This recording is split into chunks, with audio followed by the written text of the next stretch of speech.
মোহন Bengali টেলসের আজকের নিবেদন কিন্নর দল। রচনা বিভূতিভূষণ বন্দ্যোপাধ্যায়।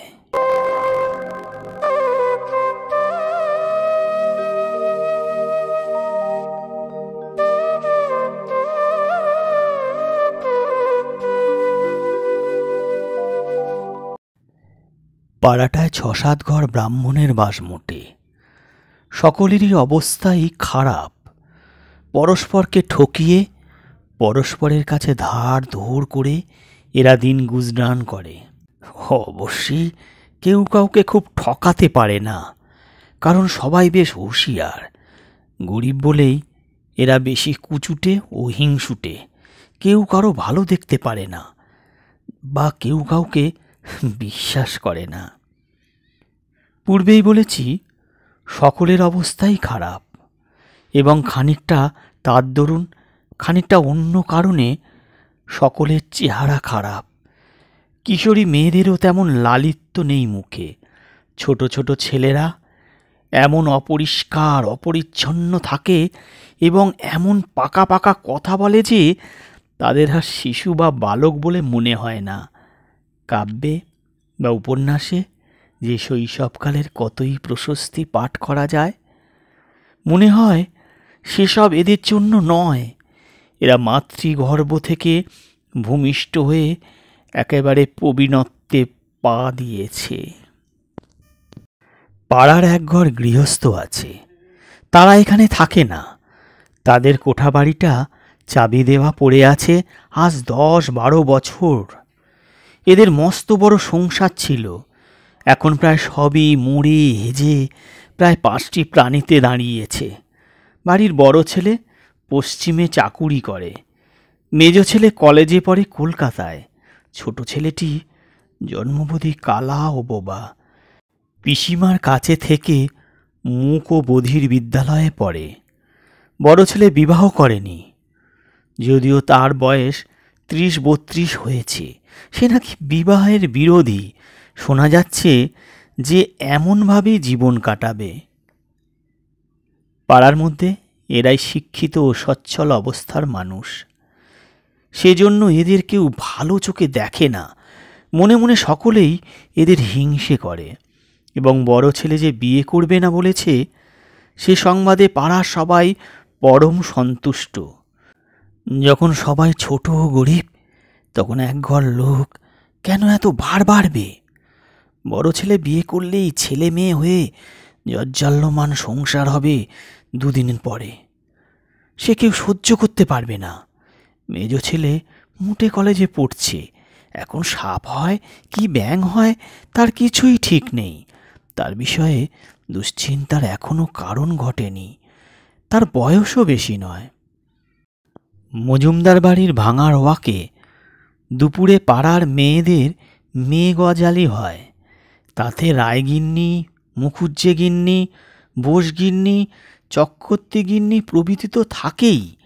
পাড়ার অল্প বয়সী বউয়েরাও মেয়েরাও থাকে।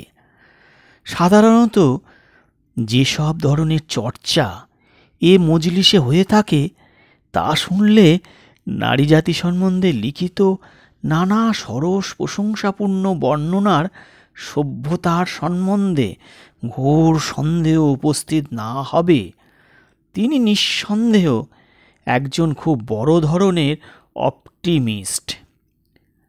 আজ দুপুরে যে বৈঠক বসেছে, তাতে আলোচিত বিষয়গুলি থেকে মোটামুটি প্রতিদিনের আলোচনার ও বিতর্কের প্রকৃতি অনুমান করা যেতে পারে। বোসগিন্নি বললেন, আর বাপু, দিচ্ছি তো রোজই। আমার গাছের কাঁঠাল খেয়েই তো তোরা মানুষ। আমাদের যখন কাঁঠাল পাড়ানো হয়, ছেলে মেয়েগুলো হ্যাংলার মতো তলায় দাঁড়িয়ে থাকে। ঘেও কি ভুয়ো 1-8খানা যদি থাকে তো বলি, যা নিয়ে যা।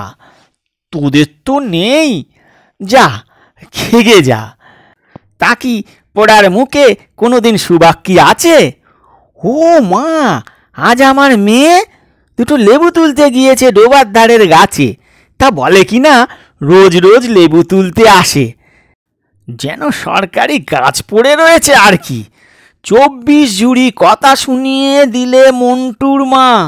আচ্ছা বলো তো তোমরাই। মন্টুর মা, যাকে উদ্দেশ্য করে এ কথা বলা হচ্ছিল, তিনি এদের মজলিসে কেবল আজই অনুপস্থিত আছেন, নইলে রোজই এসে থাকেন। তাঁর অনুপস্থিতির সুযোগ গ্রহণ করে সবাই তার চলাচল, ধরন ধারণ, রীতিনীতি নিয়ে নানারূপ সমালোচনা করলে। প্রিয় মুখুজ্জের মেয়ে শান্তি 16-17 বছরের কুমারী। তার মায়ের বয়সী মন্টুর মার সম্বন্ধে অমনি বলে বসল, ও সে কথা আর বলো না খুড়িমা, কি ব্যাপক মেয়ে মানুষ ওই মন্টুর মা। ঢের ঢের মেয়ে মানুষ দেখেছি, অমন লঙ্কা পোড়া ব্যাপক যদি কোথাও দেখে থাকি। খুঁড়ে নমস্কার বাবা, খুঁড়ে নমস্কার বাবা বাবা। ছোট মেয়ের ওই জ্যাঠামি কথার জন্য তাকে কেউ বকল না বা শাসন করল না, বরং কথাটা সকলেই উপভোগ করলে। তারপর কথাটা স্রোতে আরও কত দূর গড়াতো বলা যায় না। এমন সময় রায়বাড়ির বউ হঠাৎ মনে পড়ায় ভঙ্গিতে বললে, হ্যাঁ, একটা মজার কথা শোনোনি বুঝি? শ্রীপতি বিয়ে করেছে, বড়ঠাকুরের কাছে চিঠি এসেছে, শ্রীপতির মামা লিখেছে। সকলে সমস্বরে বলে উঠল, শ্রীপতি বিয়ে করেছে? তারপর সকলেই একসঙ্গে নানারূপ প্রশ্ন করতে লাগলো, কোথায় কোথায়, কবে চিঠি এলো? তবে যে শুনলাম শ্রীপতি বিয়ে করবে না বলেছে। শ্রীপতির বিয়ের খবরে অনেকেই যেন একটু দমে গেল। খবরটা তেমন শুভ নয়। কারো উন্নতির সংবাদ এদের পক্ষে আনন্দের সঙ্গে গ্রহণ করা অসম্ভব। তাদের যখন উন্নতি হলো না, তখন অপরের উন্নতি হবে কেন? কিন্তু এরপরেই যখন রায় বউ মুখ টিপে হেসে আস্তে আস্তে বললেন, বউটি নাকি বামুনের মেয়ে নয়, তখন সকলে খাড়া হয়ে শটান উঠে দাঁড়ালো। তাদের মন মরা ভাবটা এক মুহূর্তে গেল কেটে। একটা বেশ সরস ও মুখরোচক পরনিন্দা ও ঘোঁটের আভাস এরা পেল রায়বউয়ের চাপা ঠোঁটের হাসি থেকে। শান্তি উৎসুক চোখে চেয়ে হাসি মুখে বললে, ভেতরে তাহলে অনেকখানি কথা আছে? বোসগিন্নি বললেন, তাই বলো, নইলে এমনি কোথা কিছু নেই শ্রীপতি বিয়ে করবে? এ কি কখনো হয়? কি জাত মেয়েটা, হিন্দু তো?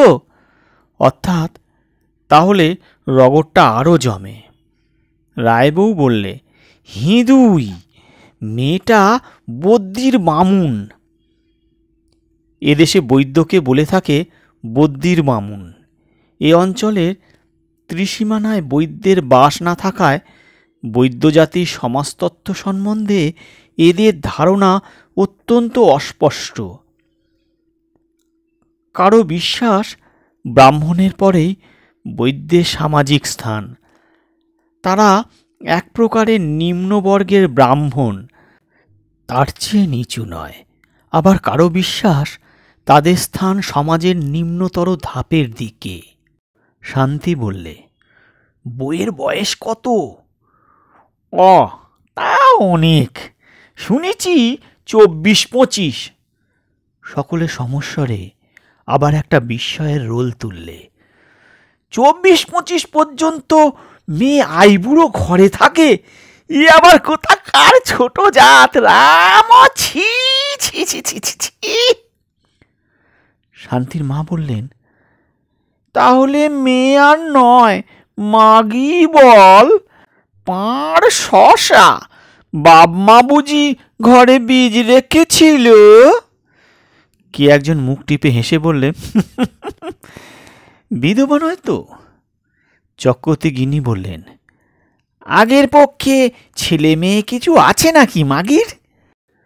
এ কথায় শান্তি আগে মুখে আঁচল দিয়ে খিলখিল করে হেসে উঠল।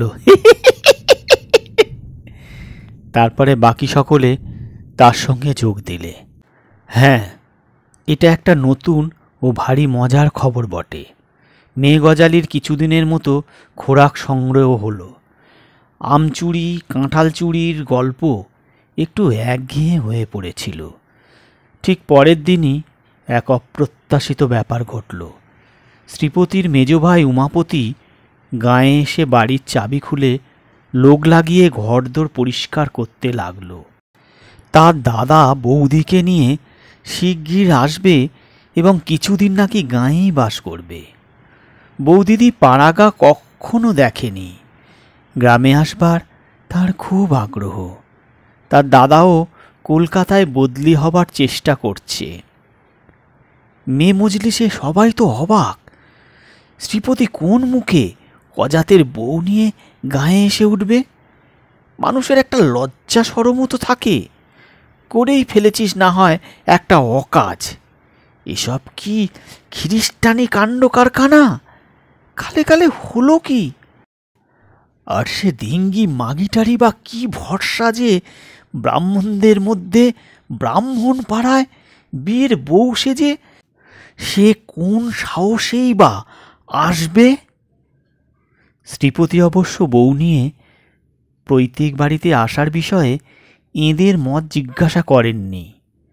একদিন একখানা নৌকো এসে গ্রামের ঘাটের দুপুরের সময় লাগল এবং নৌকো থেকে নামল শ্রীপতি, তার নববিবাহিতা বধূ, একটি ছোকরা চাকর ও দুটি ট্রাঙ্ক ও একটি বড় বিছানার মোট, একটা ঝুড়ি বোঝাই টুকিটাকি জিনিস। ঘাটে দু একজন যারা অত বেলায় স্নান করছিল তারা তক্ষুনি পাড়ার মধ্যে গিয়ে খবরটা সবাইকে বললে। তখন কিন্তু কেউ এলো না। অত বেলায় এখন শ্রীপতিদের বাড়ি গেলে তাদের খেতে বলতে হয়। অসময়ে এখন এসে তারা রান্নাবান্না চড়িয়ে খাবে?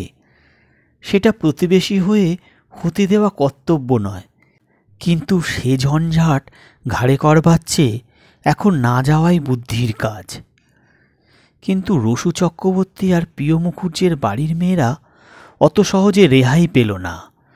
শ্রীপতি নিজে গিয়ে একেবারে অন্তঃপুরের মধ্যে ঢুকে বললে, ও পিসিমা, ও বৌদিদি, আপনারা আপনাদের বউকে হাত ধরে ঘরে না তুললে কে আর তুলবে? আসুন সবাই। বাধ্য হয়ে কাছাকাছি দু তিন বাড়ির মেয়েরা শাঁখ হাতে জলের ঘটি হাতে নতুন বউকে ঘরে তুলতে এলেন। খানিকটা চক্ষু লজ্জায়, খানিকটা কৌতূহলে। মজা দেখবার প্রবৃত্তি সকলের মধ্যেই আছে। ছোট বড় ছেলেমেয়েরাও এলো অনেকে। শান্তি এলো, কমলা এলো, সরলা এলো। শ্রীপতিদের বাড়ির উঠানে লিচুতলায় একটা মেয়ে দাঁড়িয়ে রয়েছে। দূর থেকে মেয়েটির ধপধপে ফর্সা গায়ের রং ও পরনের দামি সিল্কের শাড়ি দেখে সকলে অবাক হয়ে গেল। সামনে এসে আরও বিস্মিত হবার কারণ ওদের ঘটল মেয়েটির অনিন্দ সুন্দর মুখশ্রী দেখে। কি ডাগর ডাগর চোখ, কি সুকুমার লাবণ্য সারা অঙ্গে, সর্বোপরি মুখশ্রী। অমন ধরনের মুখ এসব পাড়াগাঁয়ে কেউ কখনো দেখেনি। সকলে আশা করেছিল গিয়ে দেখবে কালো কলো একটা মোটা মতো মাগি আধ ঘোমটা দিয়ে উঠোনের মাঝখানে দাঁড়িয়ে প্যাট প্যাট করে চেয়ে আছে ওদের দিকে। কিন্তু তার পরিবর্তে দেখল এক নম্রমুখী সুন্দরী তরুণী মূর্তি। মুখখানি এত সুকুমারী যে মনে হয় 16-17 বছরের বালিকা। বিকেলে ওপাড়ায় নিতাই মুখুজ্জের বউ ঘাটের পথে চক্রবর্তী গিন্নিকে জিজ্ঞাসা করলেন, কি দিদি, শ্রীপতির বউ দেখলে নাকি? কেমন দেখতে? চক্রবর্তী গিন্নি বললেন, না, দেখতে বেশ ভালোই। চক্রবর্তী গিন্নির সঙ্গে শান্তি ছিল। সে হাজার হোক ছেলে মানুষ, ভালো লাগলে পরের প্রশংসার বেলায় সে কখনো কার্পণ্য করতে শেখেনি। সে উচ্ছ্বাসিত সুরে বলে উঠল, চমৎকার খুড়িমা, একবার গিয়ে দেখে আসবেন, সত্যি অদ্ভুত ধরনের ভালো। নিতাই মুখুজ্জের বউ পরের এতখানি প্রশংসা শুনতে অভ্যস্ত ছিল না। বুঝতে পারল না শান্তি কথাটা ব্যঙ্গের সুরে বলল না সত্যি বললে কি রকম ভালো? এবার চক্রবর্তী গিন্নি নিজেই বললেন, না বউ, যা ভেবেছিলাম তা নয়, বউটি সত্যি দেখতে ভালো। আর কেনই বা হবে না বলো? শহরের মেয়ে, দিনরাত সাবান ঘষছে, পাউডার ঘষছে। তোমার আমার মতো রাঁধতে হতো, বাসন মাজতে হতো, তো দেখতাম চেহারার কত জলুস বজায় রাখে। এই বয়সে তো দূরের কথা, তার বিগত যৌবনের দিনেও অজস্র পাউডার সাবান ঘষলেও যে কখনো তিনি শ্রীপতির বইয়ের পায়ের নখের কাছে দাঁড়াতে পারবেন না, চক্রবর্তী গিন্নির সম্বন্ধে শান্তির এ কথা মনে হলো, কিন্তু চুপ করে রইল সে। বিকালে এ পাড়ার ও পাড়ার মেয়েরা দলে দলে বউ দেখতে এলো। অনেকেই বললে, এমন রূপসী মেয়ে তারা কখনো দেখেনি।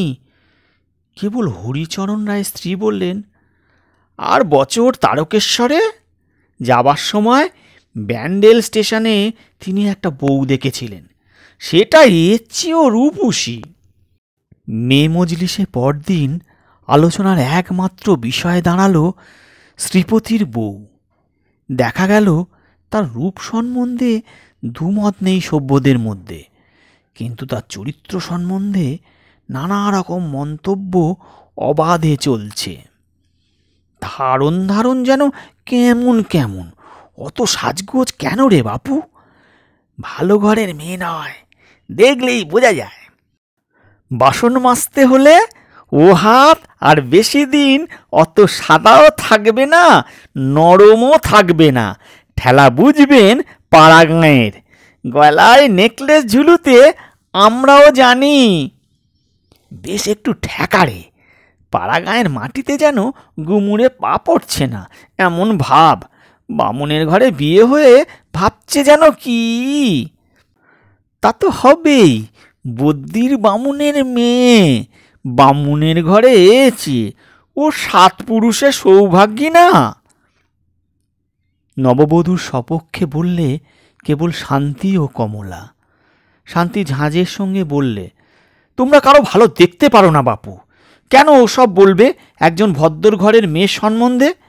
কাল বিকেলে আমি গিয়ে কতক্ষণ ছিলাম নতুন বউয়ের কাছে, কোনো ঠেকার নেই, অহংকার নেই, চমৎকার মেয়ে। কমলা বললে, আমাদের উঠতেই দেয় না কিছুতেই, কত গল্প করলে, খাবার খেতে দিলে, চা করলে, আর খুব সাজগোজ কি করে? সাদাসিধে শাড়ি সেমিজ পরে তো ছিল, তবে খুব ফর্সা কাপড় চোপড়, ময়লা একেবারে দু চোখে দেখতে পারে না।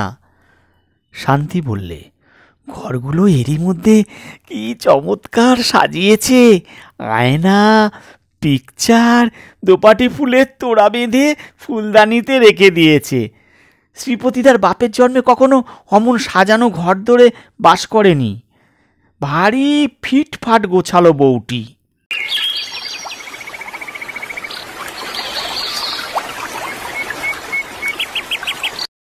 দিন 2 পরে ডোবার ঘাটে নববধূকে একরাশ বাসন নিয়ে নামতে দেখে সকলে অবাক হয়ে গেল। চারিদিকে বনে ঘেরা ঝুপসিয়াদ অন্ধকার ডোবাটি যেন মেয়েটির স্নিগ্ধ রূপের প্রভায় এক মুহূর্তে আলো হয়ে ওঠে। এ কথা যারা তখন ডোবার অন্য ঘাটে ছিল সবাই মনে মনে স্বীকার করলে। দৃশ্যটিও যেন অভিনব ঠেকল সকলের কাছে।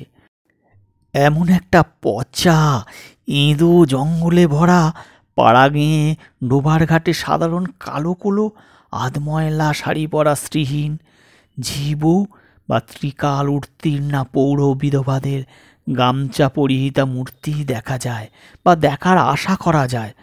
সেখানে এমন একটা আধুনিক ছাদে খোপা বাঁধা ফর্সা শাড়ি ব্লাউজ পরা, রূপকথার রাজকুমারীর মতো রূপসী নবযৌবনা বধূ সজনে তলার ঘাটে বসে ছাই দিয়ে নিটল সুগৌর হাতে বাসন মাজছে। এ দৃশ্যটা খাপ খায় না, সকলের কাছেই এটা খাপ ছাড়া বলে মনে হয়।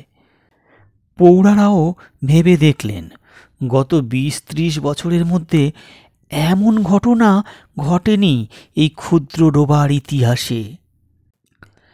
রায়পাড়ার একটি প্রৌঢ়া বললেন, আহ, বউ তো নয়, যেন পিরিতি মেয়ে, কিন্তু অত রূপ নিয়ে কি এই ডোবায় নামে বাসন মাজতে? না ও হাতে কখনো ছাই দিয়ে বাসন মাজার অভ্যেস আছে? হাত দেখলেই বুঝি। তারপর থেকে দেখা গেল ঘর সংসারে যা কিছু কাজ শ্রীপতির বউ সব নিজের হাতে করছে। ইতিমধ্যে শ্রীপতির কলকাতায় বদলি হবার খবর আসতে সে চলে গেল বাড়ি থেকে। পাড়ার মেয়েদের মধ্যে শান্তি ও কমলা শ্রীপতির বউয়ের বড় ন্যাওটা হয়ে পড়ল। সকাল নেই বিকাল নেই, সব সময়ে দেখা যায় শান্তি ও কমলা বসে আছে ওখানে। পাড়া গাঁয়ের গরিব ঘরের মেয়ে, অমন আদর করে কেউ কখনো রোজ রোজ ওদের লুচি হালুয়া খেতে দেয়নি। একদিন কমলা বললে, বৌদিদি, তোমার ঘরে কাপড় মোড়া ওটা কি? শ্রীপতির বউ বললে, ওটা এসরাজ। বাজাতে জানো বৌদি? একটুখানি অমনি জানি ভাই, কিন্তু একদিন ওকে বার পর্যন্ত করিনি। কেন জানো? গায়ে ঘরে কে কি হয়তো মনে করবে। শান্তি বললে, নিজের ঘরে বসে বাজাবে, কে কি মনে করবে? একটু বাজিয়ে শোনাও না বৌদি।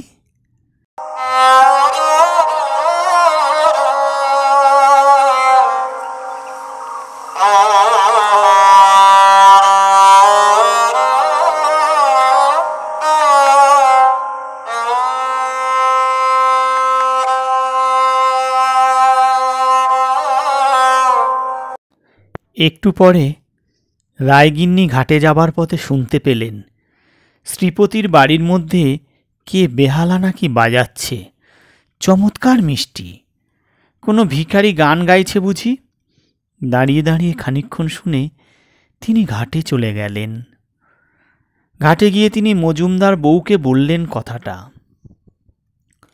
ওই শ্রীপতির বাড়িতে কে একজন বোস্টম এসে বেহালা বাজাচ্ছে শুনে এলাম। কি চমৎকার বাজাচ্ছে দিদি, দুদণ্ড দাঁড়িয়ে শুনতে ইচ্ছে করে। দুপুরের মেয়ে মজলিসে শান্তির মা বললে, শ্রীপতির বউ চমৎকার বাজাতে পারে, এসরাজ না কি বলে, একরকম বেহালার মতো। শান্তিদের ওবেলা শুনিয়েছিল। রায়বউ বললেন, ও তাই ওবেলা নাইতে যাবার সময় শুনলাম বটে। সে যে ভারী চমৎকার বাজনা গো। আমি বলি বুঝি কোনো ফকির বোস্টম ভিক্ষে করতে এসে বাজাচ্ছে। এমন সময় শান্তি আসতেই তার মা বললে, ওই জিজ্ঞেস করো না শান্তিকে। শান্তি বললে, সে আর কি বলবো খুড়িমা, বৌদিদি যা বাজালে অমন কখনো শুনিনি। শুনবে তোমরা? তাহলে এখন বলি বাজাতে, বললেই বাজাবে।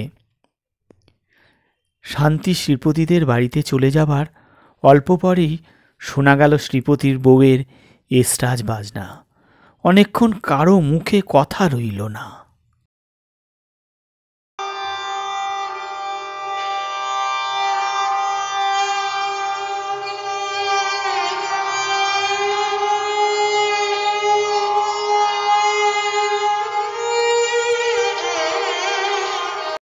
চক্রবর্তী গিন্নি বললেন, আহা, বড় চমৎকার বাজায় তো। সকলেই স্বীকার করলে শ্রীপতির বউকে আগে যা ভাবা গিয়েছিল সেরকম নয় মেয়েটি। এসরাজ বাজনার মধ্যে দিয়ে পাড়ার সকলের সঙ্গে শ্রীপতির বউয়ের সহজভাবে আলাপ পরিচয় জমে উঠল। দুপুরে সন্ধ্যায় প্রায় সবাই যায় শ্রীপতিদের বাড়ির বাজনা শুনতে। তারপর গান শুনলে সবাই একদিন। পূর্ণিমার রাত্রে জ্যোৎস্না ভরা ভেতর বাড়ির রোয়াকে বসে বউ এসরাজ বাজাচ্ছিল। পাড়া সব মেয়ে এসে জুটেছে। শ্রীপতি বাড়ি নেই। কমলা বললে, আজ বৌদি একটা গান গাইতে হবে। তুমি গাইতে জানো ঠিকই, শোনাও না আজকে। বউটি হেসে বললে, কে বলেছে ঠাকুরজি যে আমি গান গাইতে জানি? না, ও সব রাখো, গাও একটা। সকলেই অনুরোধ করলে। বললে, গাও বৌমা, গাও, এ পাড়ায় মানুষ নেই, আস্তে আস্তে গাও, কেউ শুনবে না। শ্রীপতির বউ একখানা মীরার ভজন গাইলেন। রানোজি, मैं गिरिधार के घर जाऊं, गिरिधर हमारा साचो प्रीतम देख रूप लुभाओ। গায়িকা চোখে মুখে কি ভক্তিপূর্ণ তন্ময়তার শোভা ফুটে উঠেছিল গানখানা গাইতে গাইতে। শান্তি একটা রজনীগন্ধা আর টগরের মালা গেঁথে এনেছিল বৌদিকে পড়াবে বলে। গান গাইবার সময় সে আবার সেটা বউয়ের গলায় আলগোছে পরিয়ে দিলে। সেই জ্যোৎস্নায় সাদা সুগন্ধ ফুলের মালা গলায় রূপসী বউয়ের মুখে ভজন শুনতে শুনতে মন্টুর মার মনে হলো, এই মেয়েটি সেই মীরাবাই, অনেক কাল পরে পৃথিবীতে আবার নেমে এসেছে, আবার সবাইকে ভক্তির গান গাইয়ে শোনাচ্ছে। মন্টুর মা একটু একটু বাইরের খবর রাখতেন। যাত্রায় একবার মীরাবাইয়ের পালা দেখেছিলেন তাঁর বাপের বাড়ির দেশে। তারপর আর একখানা হিন্দি গান গাইল বউ। এরা অবশ্যই কিছু বুঝলেন না, তবে তন্ময় হয়ে শুনলেন বটে। তারপর একখানা বেহাগ বাংলা গান। এবার সকলে শুয়ে পড়লে। শান্তির চোখ দিয়ে জল পড়তে লাগলো।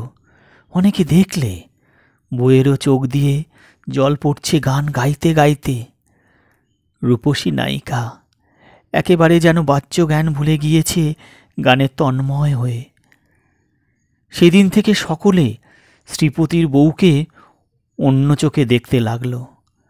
ওর সম্বন্ধে ক্রমে উচ্চ ধারণা করতে সকলে বাধ্য হলো আরও নানা ঘটনায়। পাড়াগাঁয়ে সকলেই বেশ হুঁশিয়ার। একথা আগেই বলেছি। ধার দিয়েছে, সে যদি এক খুঁচি চাল কি দুপলা তেলও হয়, তার জন্যে 10 বার তাগাদা করতে এদের বাধে না। কিন্তু দেখা গেল শ্রীপতির বউ সম্পূর্ণ দিলদরিয়া মেজাজের মেয়ে। দেবার বেলায় সে কখনো না বলে কাউকে ফেরায় না, যদি জিনিসটা তার কাছে থাকে। একেবারে সে মুক্ত হস্ত সে বিষয়ে। কিন্তু আদায় করতে জানে না, তাগাদা করতে জানে না। মুখে তার রাগ নেই, হাসি মুখ ছাড়া তার কেউ কখনো দেখেনি। শ্রীপতি বউয়ের আপনপর জ্ঞান নেই, এটাও সবাই দেখলে। পাশের বাড়িতে চক্রবর্তী গিন্নি বিধবা। একাদশীর দিন দুপুরে তিনি নিজের ঘরে মাদুর পেতে শুয়ে আছেন। শ্রীপতির বউ এক বাটি তেল নিয়ে এসে তার পায়ে মালিশ করতে বসে গেল, যেন ও তাঁর নিজের ছেলের বউ। চক্রবর্তী গিন্নি একটু অবাক হলেন প্রথমটা। পাড়া গাঁয়ে এরকম কেউ করে না। নিজের ছেলের বউই করে না তো অপরের বউ। এসো এসো মা আমার, এসো। থাক, তেল মালিশ আবার কেন মা? তোমার ওসব করতে হবে না, পাগলি মেয়ে। এই পাগলি মেয়েটি কিন্তু শুনলে না। সে জোর করেই বসে গেল তেল মালিশ করতে। মাথার চুল এসে অগাছালোভাবে উড়ে পড়ছে মুখে। অতিরিক্ত গরম ও শ্রমে কিছু কিছু ঘাম দেখা দিয়েছে। চক্রবর্তী গিন্নি এই সুন্দর বউটির মুখ থেকে চোখ যেন কিছুতেই অন্যদিকে ফেরাতে পারলেন না। বড় স্নেহ হলো এই আপন পর জ্ঞানহারা মেয়েটার ওপর। ইতিমধ্যে কমলার বিয়ে হয়ে গেল। শ্বশুরবাড়ি যাবার সময় সে শ্রীপতির বউয়ের গলা জড়িয়ে ধরে কেঁদে বললে, বৌদিদি, তোমায় কি করে ছেড়ে থাকবো ভাই? মাকে ছেড়ে যেতে যত কষ্ট না হচ্ছে, তত হচ্ছে তোমাকে ছেড়ে যেতে। এই এক ব্যাপার থেকেই বোঝা যাবে শ্রীপতির বউ এই অল্প কয়েক মাসের মধ্যে গ্রামের তরুণ মনের উপর কিরকম প্রভাব বিস্তার করেছিল। পুজোর সময় এসে পড়েছে। আশ্বিনের প্রথম শরতের নীল আকাশে অনেক দিন পর সোনালি রোদের মেলা। মনসিমের ফুল ফুটেছে ঝোপে ঝোপে, নদীর চরে কাশফুলের শোভা। পাশের গ্রাম সত্রাজিৎপুরে বাঁড়ুজ্যে বাড়ি পুজো হয় প্রতি বছর। এবারেও শোনা যাচ্ছে মহানবমীর দিন তাদের বাড়ি আর বছরের মতো যাত্রা হবে কাঁচরাপাড়ার দলের। শ্রীপতির বউ গান পাগল মেয়ে, এ কথা এতদিন এ গাঁয়ে সবাই জেনেছে। তার দিন নেই রাত নেই, গান লেগেই আছে। দুপুরে রাত্রে রোজ এসরাজ বাজায়। গান সম্বন্ধে কথা সর্বদা তার মুখে। শান্তির এখনো বিয়ে হয়নি, যদিও সে কমলারই বয়সী। সে শ্রীপতির বউয়ের কাছে আজকাল দিন রাত লেগে থাকে গান শিখবার জন্যে। একদিন শ্রীপতির বউ তাকে বললে, ভাই শান্তি, এক কাজ করবি? সত্রাজিৎপুরে তো যাত্রা হবে বলে সবাই নেচেছে। আমাদের পাড়ার মেয়েরা তো আর দেখতে পাবে না। তারা কি আর অপর গাঁয়ে যাবে যাত্রা শুনতে? অথচ এরা কখনো কিছু শোনে না। আহা, এদের জন্যে যদি আমরা আমাদের পাড়াতে থিয়েটার করি। শান্তি অবাক, থিয়েটার তাদের এই গাঁয়ে?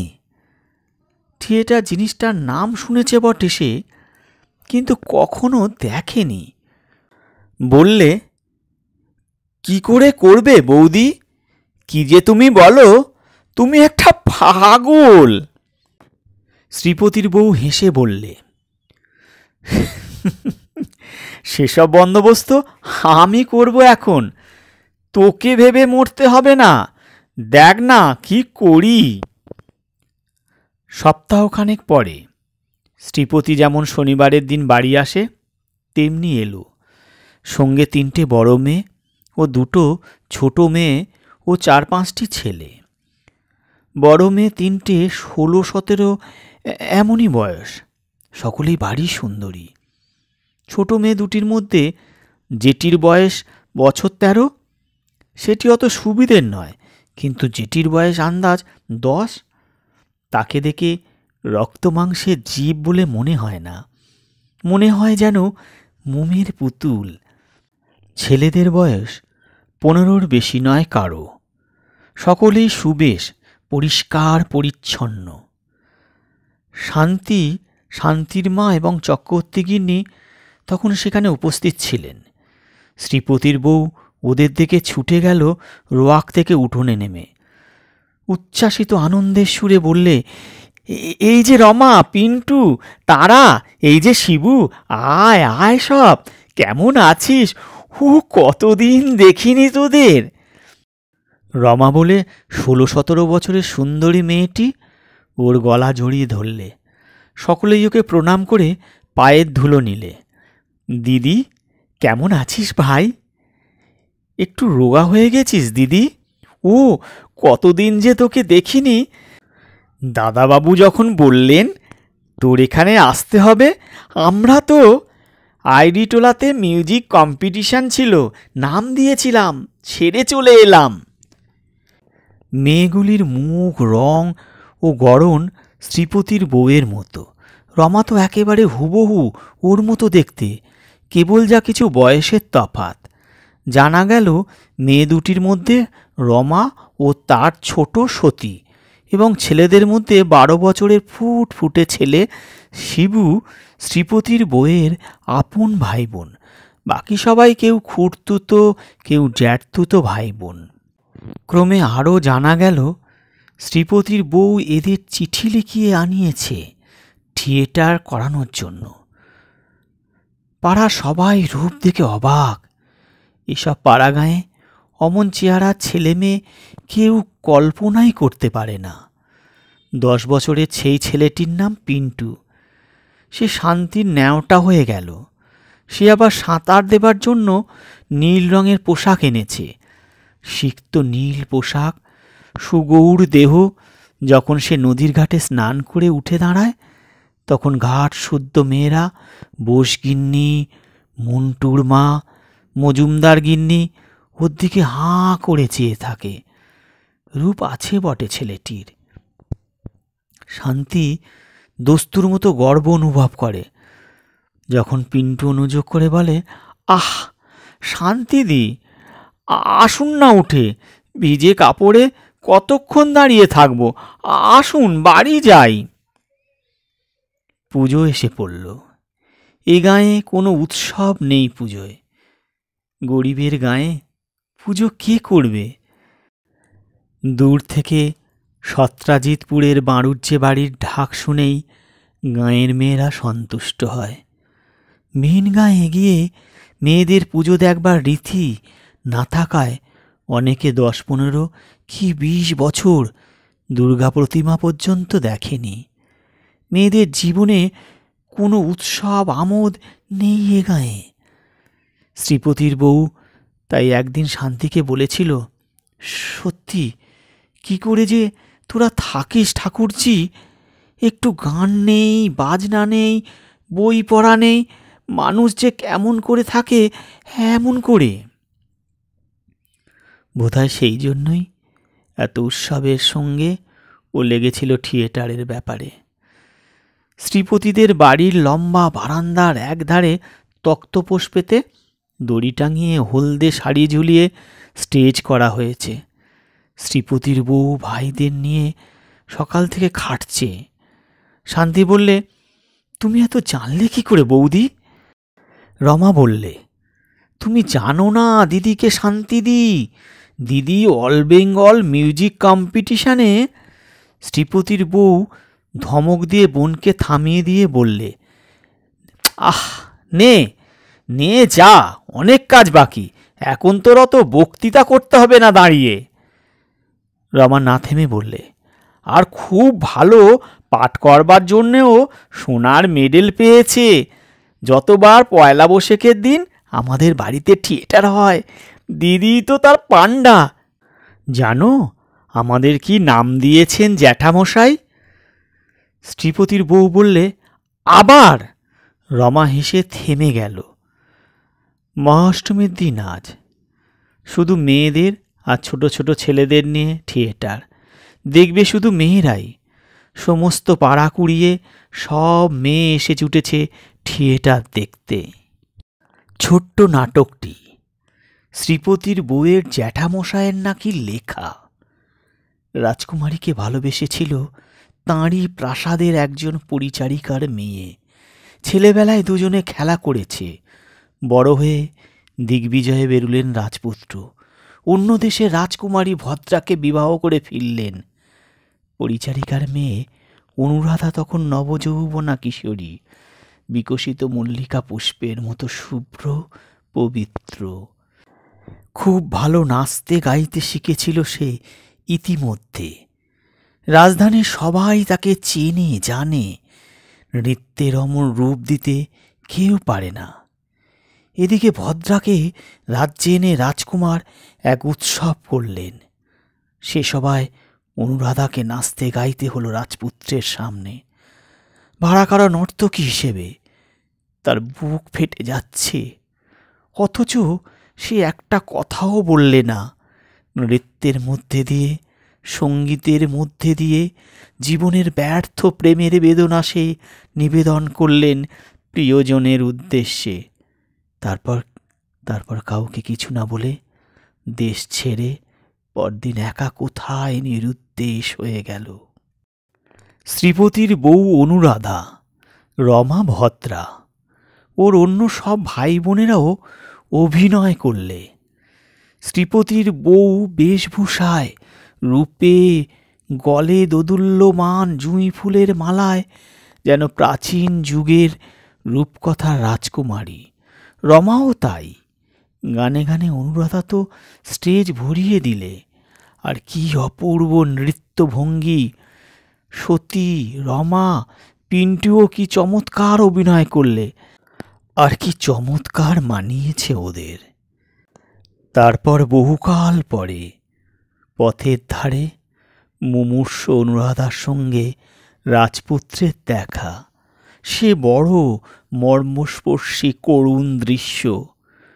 অনুরাধার গানের করুণ সুরপুঞ্জে ঘরের বাতাস ভরে গেল। চারিদিকে শুধু শোনা যাচ্ছিল কান্নার শব্দ। শান্তি তো ফুলে ফুলে কেঁদে সারা। অভিনয় শেষ হলো। তখন রাত প্রায় 11টা। গ্রামের মেয়েরা কেউ বাড়ি চলে গেল না। তারা শ্রীপতির বউকে ও রমাকে অভিনয়ের পর আবার দেখতে চায়। শ্রীপতির বউ ও তার ভাই বোনদের রান্নাঘরে নিয়ে গিয়ে চক্রবর্তী গিন্নি ও শান্তির মা ও মন্টুর মা খেতে বসিয়ে দিলেন। আর ওদের চারিধার ঘিরে পাড়ার যত মেয়ে। ও পাড়ার রাম গাঙ্গুলির বউ বললে, বৌমা যে আমাদের এমন তা তো আগে জানি নে। ও মা, এমন জীবনে তো কখনো দেখিনি। মন্টুর মা বললেন, আর ভাই বোনগুলো কি সব হীরের টুকরো? যেমন সব চেহারা তেমনি গান। শান্তি তো তার বৌদিদির পিছু পিছু ঘুরছে। তার চোখ থেকে অভিনয়ের ঘোর এখনো কাটেনি। সেই জুঁই ফুলের মালাটি বৌদির গলা থেকে সে এখনো খুলতে দেয়নি। ওর দিক থেকে অন্যদিকে সে চোখ ফেরাতেই পারছে না। চক্রবর্তীগিনি বললেন, আর কি গলা আমাদের বৌমা আর রমার! পিন্টু অতটুকু ছেলে, কি চমৎকার করলে! শান্তির মা বললেন, পিন্টু খাচ্ছে না, দেখো সেজ বউ, আর একটু দুধ দি, ভাত কটা মেখে নাও বাবা, চেঁচিয়ে তো খিদে পেয়ে গিয়েছে। কি চমৎকার মানিয়েছে পিন্টুকে না সেজ বউ, একে ফুটফুটে সুন্দর ছেলে। শ্রীপতির বউ হাজার হোক ছেলে মানুষ। সকলের প্রশংসায় সে এমন খুশি হয়ে উঠল যে খাওয়াই হলো না তার। সলজ্জ হেসে বললে, জ্যাঠামশাই আমাদের বলেন কিন্নর দল, এখন ওই নামই আমাদের। রমা হেসে ঘাড় ঘুরিয়ে বললে, নিজে যে বললে দিদি, আমি বলতে যাচ্ছিলুম, আমায় তবে ধমক দিলে কেন তখন? তারা বললে, নামটি বেশ, কিন্নর দল না? আমাদের শ্যামবাজারের পাড়ার কিন্নর দল বলতে সবাই চেনে। রমা বললে কৃত্রিম গর্বের সঙ্গে, প্রায় এক ডাকে চেনে। তারপর এই রূপবান বালক বালিকার দল সকলে একযোগে হঠাৎ খিলখিল করে মিষ্টি হাসি হেসে উঠল। সতী হাসতে হাসতে বললে, বেশ নামটি, কিন্নর দল না? এমন একদল সুষ্টি চেহারার ছেলে মেয়ে, তার উপর তাদের এমন অভিনয় করবার ক্ষমতা, এমন গানের গলা, এমন হাসি খুশি মিষ্টি স্বভাব সকলেরই মন হরণ করবে, তার আশ্চর্য কি? মন্টুর মা ভাবলেন, কিন্নর দলই বটে। ওদের খেতে খেতে হাসি গল্প করতে মহাষ্টমীর নিশি প্রায় ভোর হয়ে এলো। শ্রীপতির বউ বললে, আসুন, বাকি রাতটুকু আর সব বাড়ি যাবেন কেন, গল্প করে কাটানো যাক। শ্রীপতি বাড়ি নেই, সত্রাজিৎপুরের বাড়ুজ্যে বাড়ির নিমন্ত্রণে গিয়েছে। আজ রাত্রে যাত্রা দেখে সকালে ফিরবে। সেই জন্যে সকলে বললে, তা ভালো, কিন্তু বৌমা, তোমাকে গান গাইতে হবে। শান্তি বললে, বৌদি, অনুরাধার সেই গানটা গাও না একবার। আহা, চোখে জল রাখা যায় না শুনলে। শ্রীপতির বউ গাইলে, রমা এস্ট্রাজ বাজালে, তারপর রমা ও তারা একসঙ্গে গাইলে। একটিমাত্র তেড়ো পাখি বাঁশগাছের মগডালে কোথায় ডাকতে আরম্ভ করেছে। রাত ফর্সা হল।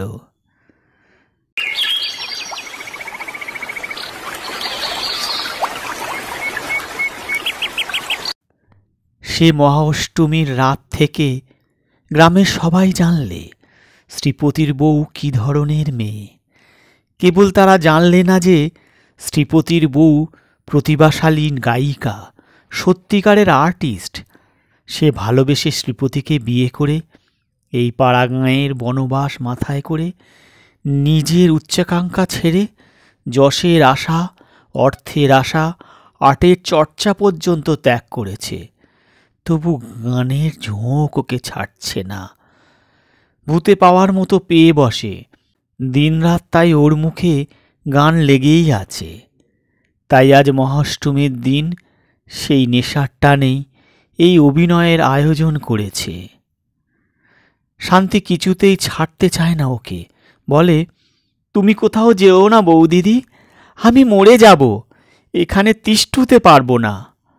শান্তি আজকাল শ্রীপতির বউয়ের কাছে গান শেখে। গলা মন্দ নয়, এবং এদিকে খানিকটা গুণ থাকায় সে এরই মধ্যে বেশ শিখে ফেলেছে। কিছু কিছু বাজাতেও শিখেছে। গান বাজনায় আজকাল তার ভারী উৎসাহ। শ্রীপতির বউ তো গান বাজনা যদি পেয়েছে, তবে তো আর সে কিছুই চায় না। শান্তির সঙ্গীত শিক্ষা নিয়ে সে সব সময় মহাব্যস্ত। অগ্রহায়ণ মাসের দিকে বউয়ের বাড়ি থেকে চিঠি এলো। রমা কি করে হঠাৎ মারা গিয়েছে। শ্রীপতি কলকাতা থেকে সংবাদটা নিয়ে এলো। শ্রীপতির বউ খুব কান্নাকাটি করলে। পাড়াসুদ্ধ সবাই চোখের জল ফেললে ওকে সান্ত্বনা দিতে এসে। শান্তি সব সময় বৌদির কাছে কাছে থাকে আজকাল। তাকে একদিন শ্রীপতির বউ বলল, জানিস শান্তি, আমাদের কিন্নর দল ভাঙতে শুরু করেছে। রমাকে দিয়ে আরম্ভ হয়েছে। আমার মন যেন বলছে। শান্তির বুকের ভেতরটা ছ্যাঁত করে উঠল। ধমক দিয়ে বললে, দেখ, ওসব কি, কি যে বলো বৌদি। কিন্তু শ্রীপতির বউয়ের কথাই ঘটল। সে ঠিকই বলেছিল। শান্তি ঠাকুরজি, কিন্নরের দলে ভাঙন ধরেছে। রমার পরে ফাল্গুন মাসের দিকে গেল পিন্টু বসন্ত রোগে। তার আগেই শ্রীপতির বউ মাঘ মাসে বাপের বাড়ি গিয়েছিল। শ্রাবণ মাসের প্রথমে প্রসব করতে গিয়ে সেও গেল। এ সংবাদ গ্রামে যখন এলো, শান্তি তখন সেখানে ছিল না। সেই বৈশাখ মাসে তার বিবাহ হওয়াতে সে তখন ছিল মেটিরি বানপুরে ও শ্বশুর বাড়িতে। গ্রামের অন্য সবাই শুনলে। আত্মীয়ের মৃত্যুতে খাঁটি অকৃত্রিম শোক এরকম এর আগে কখনো এ গাঁয়ে করতে দেখা যায়নি। রায়গিন্নি, চক্রবর্তী গিন্নি, শান্তির মা, মন্টুর মা কেঁদে ভাসিয়ে দিলেন। মেয়েটি কোথা থেকে দুদিনের জন্য এসে তার গানের সুরের প্রভাবে সকলের অকরুণ কুঠিল ভাব পরিবর্তন এনে দিয়েছিল। সে পরিবর্তন যে কতখানি, এই সময়ে গাঁয়ের মেয়েদের দেখলে বোঝা যায়। ওদের চক্রবর্তী বাড়ি দুপুরবেলায় আড্ডায়, স্নানের ঘাটে শ্রীপতির বউয়ের কথা ছাড়া অন্য কথা ছিল না। চক্রবর্তী গিন্নি শোক পেয়েছিলেন সকলের চেয়ে বেশি। শ্রীপতির বউয়ের কথা উঠলেই তিনি চোখের জল সামলাতে পারতেন না।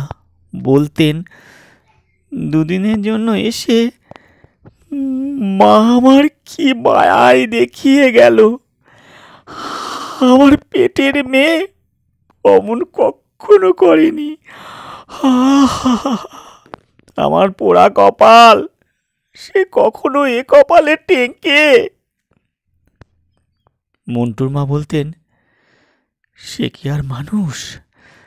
দেবী অংশে ওসব মানুষের জন্মায়। নিজের মুখে বলতেও হেসে হেসে, আমরা আমরা কিন্নরের দল খুড়িমা, সাভ্রষ্ট কিন্নররাই তো ছিল। যেমন রূপ তেমনি স্বভাব, তেমনি গান। ও কি আর মানুষ মা? কথা বলতে বলতে মন্টুর মার চোখ দিয়ে ঝরঝর করে জল পড়ত। এসবের মধ্যে কেবল কথা বলতো না শান্তি। তার বিবাহিত জীবন খুব সুখের হয়নি। ভেবেছিল বাপের বাড়ি এসে বৌদিদির সঙ্গে অনেকখানি জ্বালা জুড়োবে। পুজোর পরে কার্তিক মাসে প্রথমে বাপের বাড়ি এলে সেসব শুনেছিল। বৌদিদি যে তার জীবন থেকে কতখানি হরণ করে নিয়ে গিয়েছে তা এরা কেউ জানে না। মুখে সেসব পাঁচজনের সামনে ভ্যাজ ভ্যাজ করে বলে লাভ কি? কি বুঝবে লোকে? বছর দুই পরে একদিনের কথা। গায়ের মধ্যে শ্রীপতির বইয়ের কথা অনেকটা চাপা পড়ে গিয়েছে। শ্রীপতিও অনেক দিন পরে আবার গ্রামের বাড়িতে যাওয়া আসা করছে শনিবার কিংবা ছুটি ছাটাতে। শ্রীপতির বাড়ি থেকে শান্তিদের বাড়ি বেশি দূরে নয়, দুখানা বাড়ির পরেই। শান্তি তখন এখানে ছিল। অনেক রাত্রে সে শুনলে শ্রীপতি দাদাদের বাড়িতে কে গান গাইছে। ঘুমের মধ্যে গানের সুর কানে যেতেই সে ধড়মড় করে বিছানায় উপরে উঠে বসল। হে কার গলা?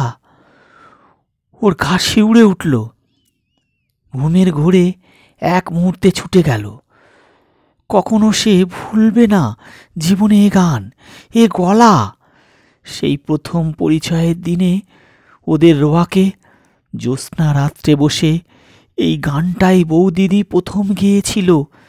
সেই অপূর্ব করুণ সুর, গানের সুরের প্রতি মোচড়ে যেন একটি বিষণ্ণ আকাঙ্ক্ষার প্রাণ ঢালা আত্মনিবেদন। এ কি আর কারো গলায়? ওর কুমারী জীবনের আনন্দ ভরা দিনগুলির কত অবসর প্রহর যে কণ্ঠের সুরের মধুম হয়। ও পাগলের মতো ছুটে ঘরের বাইরে এসে দাঁড়ালো। রাত অনেক। কৃষ্ণা তৃতীয়া চাঁদ মাথার উপরে পৌঁছেছে। ফুটফুটে শরতের জ্যোৎস্নায় বাঁশবনের তলা পর্যন্ত আলো হয়ে উঠেছে, ঠিক যেন 3 বছর আগেকার সেই মহা অষ্টমীর রাত্রির মতো। শান্তির মা ইতিমধ্যে জেগে উঠে বললে, ও কি গান করছে রে শান্তি? তারপর তিনিও তাড়াতাড়ি বাইরে এলেন। শ্রীপতিদের বাড়িতে তো কেউ থাকে না, গান গাইবে কে? ওদিকে মন্টুর মা, মণি, বাদল সবাই জেগেছে দেখা গেল। প্রথমটা এরা সবাই ভয়ে বিস্ময়ে কাঠ হয়ে গিয়েছিল। পরে ব্যাপারটা বোঝা গেল। শ্রীপতি কখন রাত্রের ট্রেনে বাড়ি এসেছিল কেউ লক্ষ্য করেনি। সে কলের গান বাজাচ্ছে। ওদের সাড়া পেয়ে সে বাইরে এসে বললে, আমার এক বন্ধুর কাছ থেকে আজ চেয়ে আনলুম ওর গানখানা। মরবার কমাস আগে রেকর্ডে গিয়েছিল। সবাই অনেকক্ষণ চুপ করে দাঁড়িয়ে রইল। শান্তি প্রথমে সে নীরবতা ভেঙে আস্তে আস্তে বললে, ছিরুদা, রেকর্ডখানা আর একবার দেবে? পরক্ষণে একটা অতি সুপরিচিত পরম প্রিয় সুললিত কণ্ঠের দরদ ভরা সুরপুঞ্জে পাড়ার আকাশ বাতাস স্তব্ধ জ্যোৎস্না রাত্রি ছেয়ে গেল। মানুষের মনের কি ভুলই যে হয়। অল্পক্ষণের জন্যে শান্তির মনে হলো তার কুমারী জীবনের সুখের দিনগুলি আবার ফিরে এসেছে, যেন বৌদিদি মরেনি, কিন্নরের দল ভেঙে যায়নি, সব বজায় আছে। এই তো সামনে পুজো, আবার মহাষ্টমীতে তাদের থিয়েটার হবে, বৌদিদি গান গাইবে, গান থামিয়ে ওর দিকে চেয়ে হাসি মুখে বলবে, কেমন শান্তি ঠাকুরজি, কেমন লাগলো?